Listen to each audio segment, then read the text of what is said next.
Hello guys, and welcome to another recap videos of the World Open where I got my last GM norm. So I really hope you guys enjoy these earlier videos where there are some games with some strong players, but starting from this recap, we have some GMs in the field. So this is game 5 of the World Open, and as you can see in the screen, was played in July 2nd.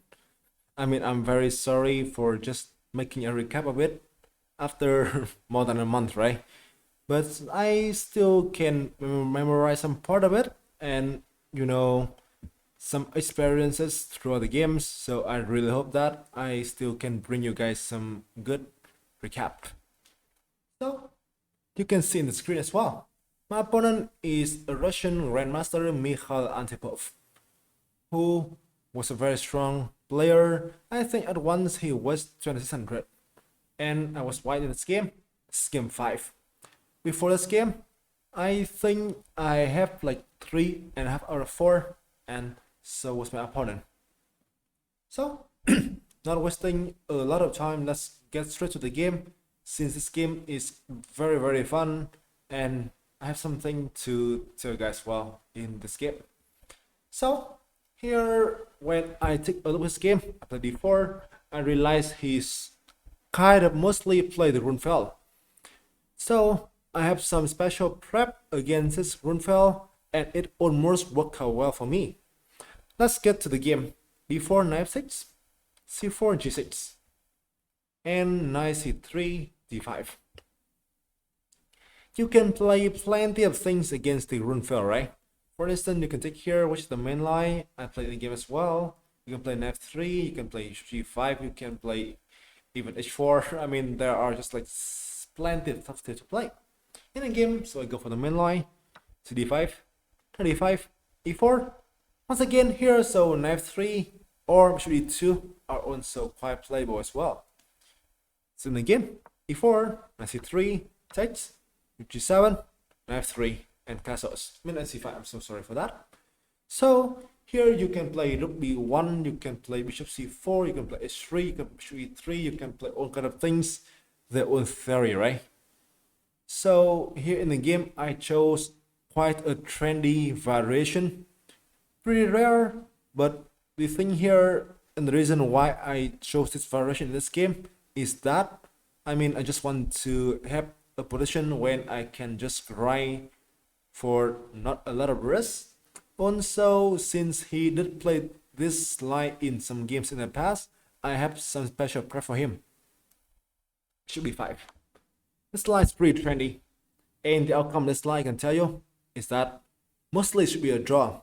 But if someone can win, that should be white. Knight c6 in the game, which is the main line as well. He can play like bishop d7 and then knight d7 here too. Bishop d7 here, I think the main line is like bishop e2 here and like castles. I took with that, like I think I take a look at that before the game. But I could expect that he went for the main line, which he did in the past. I think like 2 times at least. So knight c6 in the game. Castles. Just here, weaken his pawn structures. Take back, queen c2. You can take a look in this line, in the database, you will realize that this happened in a lot of games lately, even in high level chess. cd4, take here, to g4. Putting pressure on my knight on f3 in order to attack my pawn on the center, which is the pawn d4. Knight e5. I'll move kind of, queen d4. So now bishop e5 here should be 5 for me, since I'm like have a strong bishop here, right? And the pawn here as well. Normally, white should be happy with these positions. So in the game, queen d4, which is the main line. So here and here should be 2 in the game. Queen b6. So here, this is when my prep starts. In fact, I look here in the database and I realize that I think in most of the games here, white's played ab1. If I remember correctly, even my opponent had faced this one in the past. I think rook b1 he play queen a. I mean like he play here and here, so queen a5, bishop to I think c3, queen c5, and queen b2, and I think like rook, I mean queen here I believe, but this is a very trendy variation. You can see that white's now a pawn, right? But he got somewhat like a stronger bishop, and the king here is slightly weaker as well. But if black defended correctly, he should be fine. So when I saw my opponent's game, I realized he has a game like this. So I looked at the engine and I come up with a very rare moves, rook b1. If I was not mistaken here, so only 3 games happened with this thing to everyone. The idea actually looks quite strange, right? Somehow now it forces rook on a1 to be pretty passive, but I will explain things very soon. Takes forcing. He has no other moves. Since now not only the knight is hanging, the bishop is hanging, I'm so sorry, but also there are some kind of tactical threats. Like for instance, if you play here, right? Bishop b6 here, we can play knight to g6. And here, and you know, white is winning material. So that's why in the game bishop e5 here is kind of forcing, so takes and queen a5. All of this actually is still prep. I forget the theory now, I can tell you so. But here in the game I decided to deviate from the theory and I play a novelty right here. With obviously the help of the silicon friend. Bishop a very realized. I will just explain briefly why this move is actually the best due to the engine. You can see here, right? I mean, the evolver just give white a very slight edge, but this is the thing that kind of most tricky in my opinion. First of all, so now the bishop here prevent the rook to get to b8, right? So this b7 can be a thing in the near future. Second, you can play like here as well to go for the attack in the dark squares, which makes things pretty straightforward, right?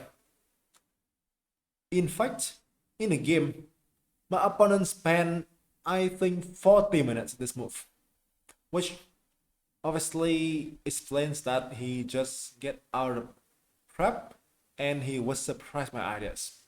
I looked at various lines. In fact, like you know, I think the main lines at c5, so I play a4, and this one actually is the main ideas of the rook everyone earlier. So now rook b5 can be a plan here. Also now my pawn can push to a5 and a6 as well, and the rook here can stay to defend a pawn. I can tell that the pawn on the a file can become a really good weapon for the next part of the game.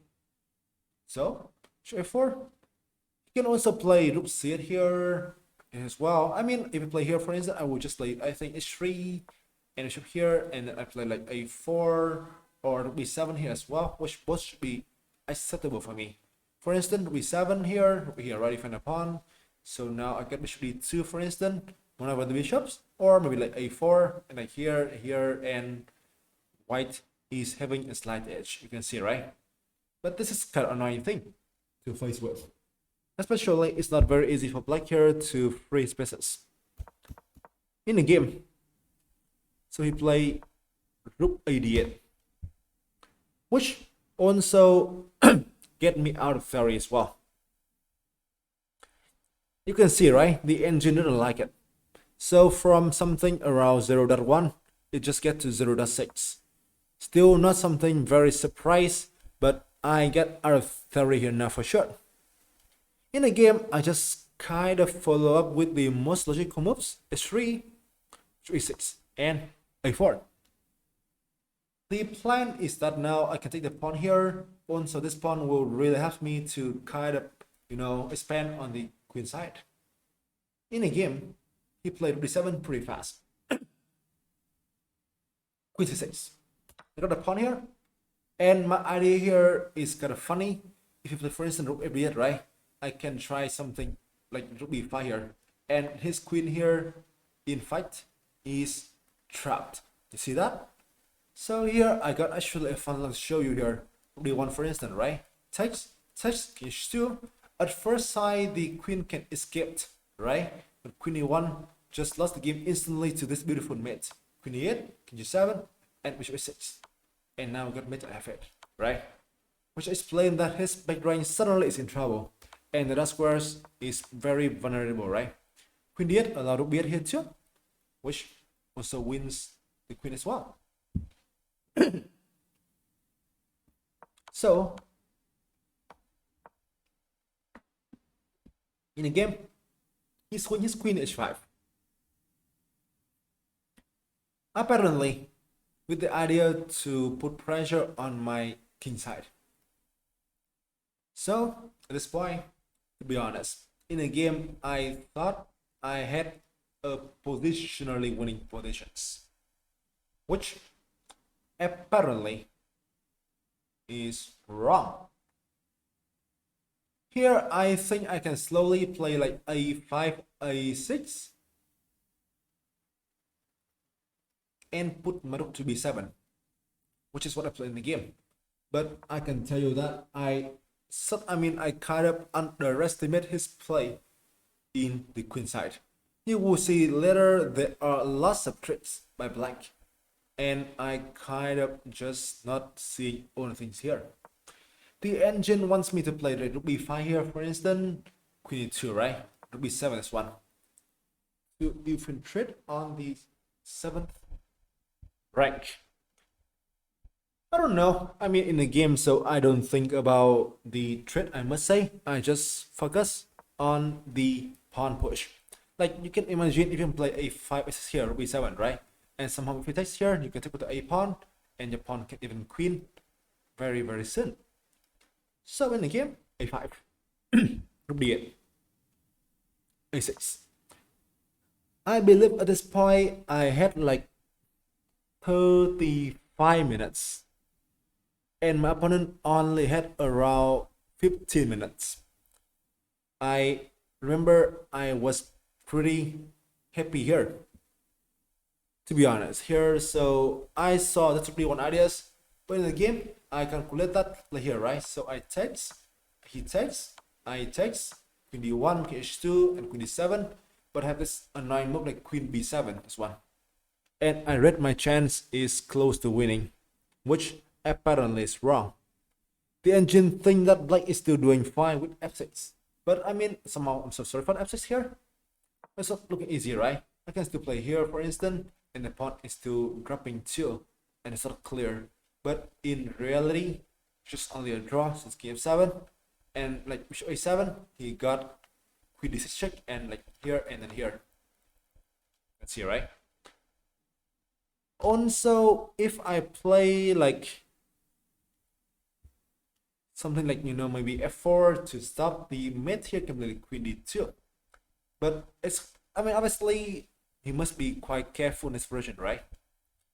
So in the game, I don't know. I think obviously he didn't want to just defend passively. So g5. Bishop g3. Once again, a wrong move for. I mean, but the engine has this move. It wants me to play bishop c7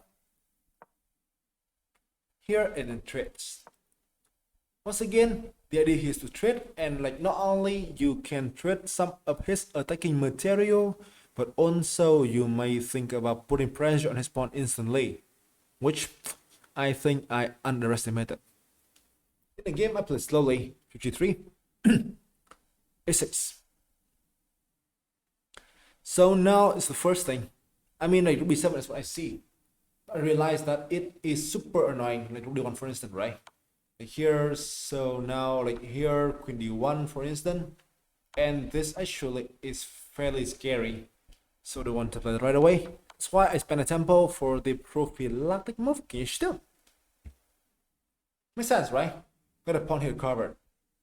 But this move somehow is the start of own troubles. But it's not easy, right? The engine wants me to play like I think e1, like trying to cover the check, and like queen c5 and then slowly play, but I don't know. I mean, it's just not easy here in the game.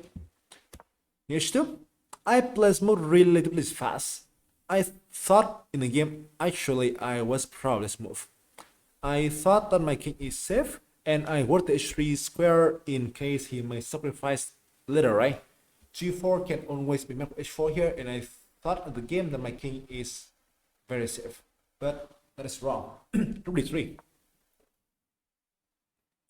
My opponent starts some kind of play.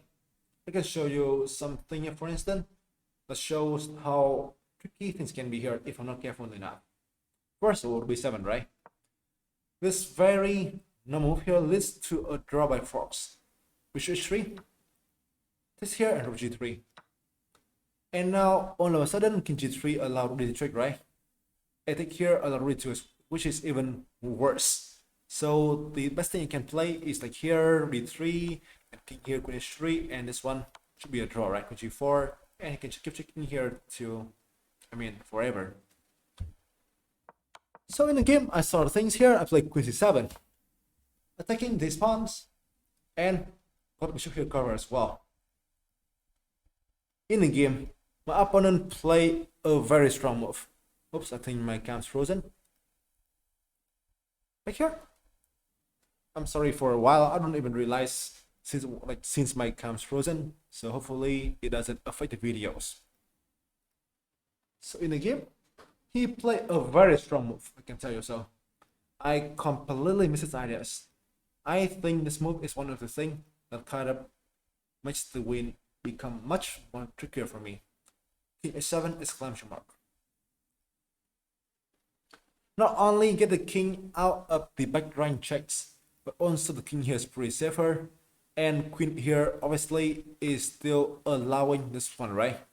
Same ideas again, and once again a perpetual. The pawn here is warded by the queen too, so here I could not take the pawn, which will lead to a draw instantly. Also, the king here is much safer, so rook b8 now is not a thing that is so scary anymore. In the game, rook b7 was played by me, rook b7 was played by me. Attacking this pawn here, and it's the ideas. Rook it is sewn by him, trying three things here. And now I kind of sank into deep thought. The question here is where to run the queen, and where is best for the queen, right? So in the game, I thought for three candidate moves. Here, here, and here. And it is not even easy here to tell which is the best move. Every move here got its different strength. Obviously, I must be careful as well to keep an eye on the pawn on the bishops. Like for instance, if we play here, right? Once again, this one actually now doesn't work at all. Since like right now I get here and I got queen e7, which defend the mate, oddly enough. But here, he can play queen e2, and I could not take the pawn. Also, this one is ideas. I kind of realized in the game. Queen c5 also is good as well. One, in fact, is the best move, and should be played by me too. So here, I think this is not working. It's not take here, and I simply got queen f5 checks. And this intermezzo allow me to be up material and win the game instantly. So here, this one, so if you queen e2, go for the attack, I just go queen e7, which will lead to the game, maybe best continuation, but I will come back later. After some thought, I chose queen b8, which I thought is winning. My opponent once again went for super annoying moves. Queen e2, exclamation mark. And that's when I realized that some no moves now is working. For instance, rook a7, right? Simply rook g3, 2 exclamation mark. And this is the main idea set by him. If you play take here, fg3, and this is beautiful. Boom! Take here, allow mates. And rook g1 also allows g2 as well, and I'm still in mating net. You see, right? And this is the ideas here. Rook g3 all of a sudden is super annoying. Rook d7 doesn't bring me something good here, and you can see it here, right? So now rook g3, rook g3, queen g3, drop the pawn, drop rook a7, and take here is not even doing things. So d7 is forcing, right? And once again, you will see rook f3, 2 exclamation mark, which is insane. Take here, just allow the perpetual, right? Take here, queen f2, and like here you can just like keep checking to, I mean, forever. No way you can escape. And if you play push here, queen f2, and suddenly there comes a meeting threats. So you see, right? It suddenly becomes so annoying. I must say I really underestimate his attack. Here, the best move to play is just queen a7, this one. After which rook g3 is not working here, since I simply can play rook d7. Rook f3, now I got a pawn covered, right? It's not a thing. And if you play like, you know, this thing like bishop h3, whatever, I can just simply play g3. The idea here is that king g3 allow queen g4, and take here allow queen g2. But take here is quite simple, since I can get my pieces to defend very easily. You know, my queen defended f2, which is a crucial square. So he must kind of play queen e4, and I play like here, should d7, and I think like queen c5, and slowly push the pawn here. In a game, I saw this one as well, but I don't know why I reject it. I guess that I just want to see more things. I see that he can have some activities here. I don't like particularly like it, which was a deadly mistake by me.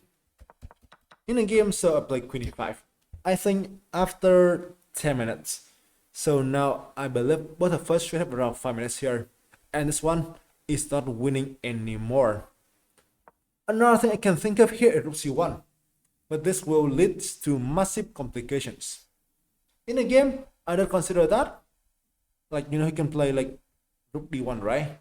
So now I've got rook, like rook c8 here, for instance, and this one will be freaking serious. You see, right? And here's king g6, and here's king h5, and oddly enough, I cannot play anything rather than this, you know, rather than this, which is how bad things is. I can tell you that. And that's why you can't win here. And that's why you can see the king here earlier. Such a good move, right? I must play here now and opt for perpetual chase. So that idea bring rook up doesn't work at all, right? Actually here, the engine thing you can win with this d7 move here, which you didn't see. Rook here, right? Rook d8, queen f1. But now I'm winning with a crucial idea of this one, rook h8, king here, queen here, and bishop e5. And now, most importantly, my bishop covers c3. So my king is safe on g3, you know, which is very typical of engines. Also here, I can think about rook d7 too. Rook here, rook c1. But here, I don't know. I think in the game I also think about this move, but I believe I reject it due to rook d2. This move. A calm move here, but this is absolutely strong. Rook a2 also can be a plan. Also, he can think about queen e4 as well. And the pressure in the g2 pawn is real. You can see it, right? It's not even a clear winning at all. So, in fighting game, queen e4 was left with me, queen e5, rook d1. Here, the only try is to play rook b8. This is basically the only try. Here I can show you a very nicely, two nicely winning variations. Which is first of all rook a1, right? So we got queen h8, here rook g8, here and rook g5 exclamation mark. Oops, my bad. Here takes queen here, and bishop f4. And now mate is inevitable since you have no way to prevent queen s6. You can just sacrifice things here, but that just will only prolong the game. Another very beautiful nice here, which is shown by the engine, is that rook b8 here. He can just play Queen F1, right? But now, boom, King G6.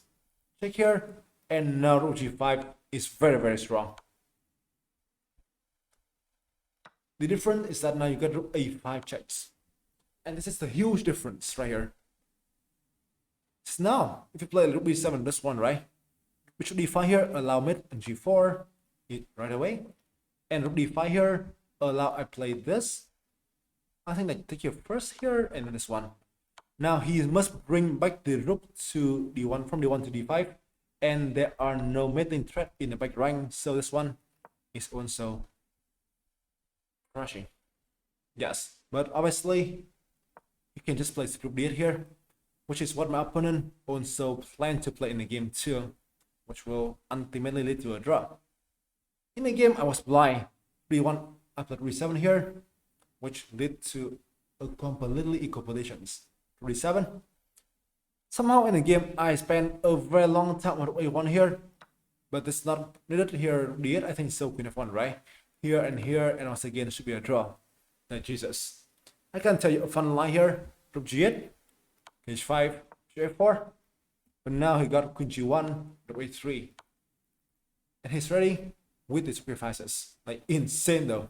Insane line, right? So here in this game, I play here, but he just played simpler Rook B7. And I realized my huge mistakes. Initially, I planned Rook C1, Rook C8. But I forget that he can play Queen A6. And he covers C8. And now it's me who need to fight for a draw, you know, when things will become very, very poor. So in the game, now I was, you know, very pissed off, and I realized things was not going my way. Just play King G1 here, settle down, C4 by him, and he can really want as well too, which will be on a draw as well. Queen C4, F3. Now here's Queen C4, his plan is to play F6, chase my queen away. So now F3 I play in order to defend the pawn, so I can bring bishop back to defend. But he defend accurately. B2, bishop F2, and F6. Queen C5, just not working things, is just play here. You can take, I think take here is the simplest. And Rook A2. And this is a very simple drawing endgame for him. First caliber. In the game, so Queen G3, I still want to win, but yes, Rook 6 here. A very safe choice. And apparently there's no win, right? So PH1, and yeah, here, and this one. Queen D6 as well. Very, very safe. And we got to drawing positions. And after a draw here, we should accept. So you can see here, right? The game is very, very complicated. I opt for a tricky lines. I opt for the top engine moves, and I made a novelty in move 17, F4. My opponent was in some trouble since he, I think, was kind of surprised by my moves, and he didn't play the best ideas, which give me some initiatives. But you know, it doesn't seem clear, right? He always had some kind of play with his pieces on my king side, as you can see in the game, and he doesn't allow me to have time to, consolidate or go for the pawn. I think the best chance for me come here when I just like take on A7, and the pawn here should give me some winning chances. But here I just, I think went wrong, and I couldn't calculate all of the possibilities. I couldn't calculate on the tricky lines that happened during the game, and I missed my chances, and I went for a draw. I believe the game lasts for 5 hours. I think I think 4 hours or 5 hours, I forget, but it should be around that. And as you can see, a very exciting draw, right? I think there will be 2 recaps left. He won in game 7 when I play another 2580 plus Grandmaster with white pieces, another 14 draws, and in game 8 when I beat a 2600 with black pieces. Hopefully you enjoy the videos, hopefully you like the content, and hopefully you understand what I'm trying to explain throughout the clip. I will see you later in my channel. Thank you for coming here. We'll see you and peace.